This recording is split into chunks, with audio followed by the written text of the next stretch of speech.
They've made a rule where I can't ask questions during open session anymore. That's not allowed. We have to wait till the end, and maybe I can follow up and address somebody afterwards if I can find out who they are and figure out their contact information. That didn't stop me. So the next thing that they did was that they've gone forward and they said, hey, we're gonna call the question. Call the question is a procedural motion in which everyone there can vote for, and once it's voted for, and they have the majority of 4, all conversation stops and a vote must immediately take place. And so now I can't ask any questions, and you can't answer my question if I had asked a question. And we move forward, right? On to the next item. Well, that worked for a little while, but I'm a little stubborn and thick-headed, so I've kind of pushed through that. We've moved past that. The next thing that they've done, this is the worst, is another procedural motion. It's called, I move to adjourn. And they will literally end the meeting right there in the middle of someone responding to an answer, or with an answer, or in the middle of me asking a question. And the absurdity to this is I've called the chair 20 minutes before our meeting and said, here's what I want to ask. Would you support this, and is it okay? He said, yeah, that makes a ton of sense to me. I'm all for it. Let's do it. And in the middle of me asking that, we've had Todd Donovan say, I move to adjourn. We don't need to know this. And to close the entire meeting down and shut off all the video conferencing systems. Done. Those are the people that we have elected up there right now. But honestly, that's a symptom, right? I mean, that's the people that don't want to do the job. But the effect that we're seeing is worse than that. And so if you want to look at homelessness right now, the county has spent millions of dollars in the last couple of years to build a project to help house teens that are homeless in downtown. Beautiful facility. It launched about 2.5, 3 years ago. To this day, we still put in about $250,000 to $350,000 a year to cover operating expenses. The contract is written like this. No, the goal of that facility is no person returns to homelessness. Do you guys, no person returns to homelessness. So here's what's happened with that facility. I've done a tour of it. After 2.5 years, the hallways are covered in graffiti. Yeah. The roof has had to be replaced from the first floor 2 times so far because they turn on the water and they have flooded out the entire floor. No single person has been removed from the facility or evicted. And not a single person has had any education or any incentive or any path to grow beyond and move out of that facility. Because that's not the goal. The goal is that none of them leave and return to homelessness. So we can't evict them for anything they do, but we're not doing anything to move them on and to better their lives. The bigger issue with that is if that's how we treat every project, what we have to do is we have to build housing for every person who ever becomes homeless. Because if no one ever moves out of homelessness, all we're going to have to do is continue building housing. But if we can fix that kind of problem and educate them and move them on to better their lives and to get them into a productive position where they can help pay taxes and leave a productive life, well, it opens up that unit again. So another person can move into that unit. And now that facility can turn over and it can help future people. And if someone doesn't want to follow the rules and they want to vandalize the property that we're spending millions of dollars in, then they should be removed. Because someone else should be put in there that needs and wants that opportunity and will take advantage of it, right? Why is that a conversation that we can't have? Why is that a conversation that we have to force an ending to? That we have to close a meeting down for? It's because we have people elected there that control a majority that they're not elected for us. They don't represent us. And I don't mean the people here. I don't mean just the people in the rural Whatcom County. I don't mean just conservatives or Republicans. What I mean is that they are elected to get each other elected and to support each other and to support themselves. And that's why every single one of them endorses before the election. They all donate to each other's campaigns. They set up a dozen nonprofits that they're on the board of that fund each other just to get each other reelected. And then none of them do the job. We don't need people like that. We need people that want to solve the problems. They want to learn. They want to come up with eager, creative solutions so that we can move past this. A huge issue, housing affordability. There's a picture of Jack Louse standing in front of the council a few years ago. Now, before I tell you what this picture shows, let me tell you, I had a friend who sold his business in Atlanta and he moved to Colorado.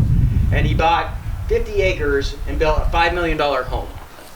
Beautiful home on the bluff, just gorgeous. It's one that would be in most magazines about architecture. The housing code in that county was one binder, and it took them 30 days to get permitted and start construction. The reason I'm telling you that is because the picture of Jack Louse showed the housing code and regulations that you have to go through to build a home in Whatcom County. Stacked from the ground to his chest. That's absurd. Yeah. Yes. And yet when we ask them to get together and try to fix that in the past and do what we call a code scrub, let's get rid of all the crap that doesn't make sense. They got stuck on the first issue. No, that's not even the worst part. The worst part is the first issue was, what's a trash can and where should it be placed? And after 60 days of not being able to move past that, they closed up and they said, okay, we can't do it.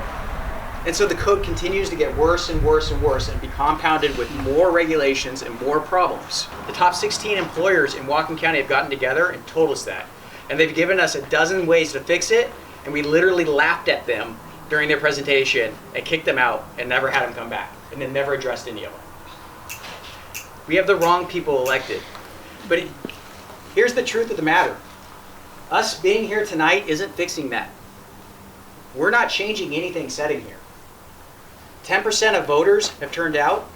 190, what's the number? How many voters do we have in Whatcom County now, Charlie? 158. 158, so 15,000 people have turned out. Okay? That means roughly 7,000 people will vote for each candidate one way or another in the general, right? When it gets down to 2. How many people is going to separate the difference between a winner and loser? 300? If you're lucky. You have, what, 30 people here. If each of you actually talked to 10 people and got them to turn in their ballots, just turn in their ballots and told them why you supported these candidates, what the problem was. Not the social media sound bites, not the headlines, the clickbait that you get in the Herald. But here's the real issues, and this is why we need these people there. You really could change the dynamic of the council. You would have an impact. But it's either we do that today, or tomorrow we're going to be spending $1 million for a house.